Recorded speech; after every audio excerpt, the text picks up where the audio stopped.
চাচা, হ্যাঁ ভাইস্তা। আপনার ছেলেগুলো অনেক শিক্ষিত। হ্যাঁ ভাইস্তা। আপনার ছেলে একটা প্রশ্ন ধরি। অবশ্যই ধরবে না। দাঁড়া গাদা ডাক দে, এ গাদা হন তো। কি হয়েছে আব্বা? দেখ তো তোর ভাই কি জিনিস কবি। কি? কত ভাই, আই ডোন্ট নো এর মানে কি? আমি জানি না। এত টাকা পয়সা দেখ পড়াশোনা করে জানি না মানে। আব্বা এই পোস্টের মানে হচ্ছে আমি জানি না। হ্যাঁ কি রে ভাই, তোর লাগে চার দোকানে বসতে পারতাম না, তুই তো বলতি আমার শালা অনেক শিক্ষিত, তুই এই ইংলিশে মানে জানে না।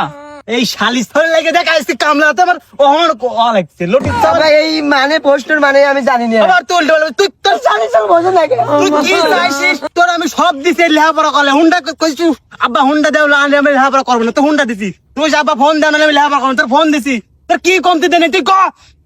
আব্বা এটা পোস্টের মানে আমি জানি না। তোর লাগে আজকে মানে কামলা করে তোর মান সম্মান খাওয়া লাগতেছে। শালাগুলো দেশে আসতে লাগা। আচ্ছা কাকা, খাইয়েন জায়গা। আমার কাজ আছে।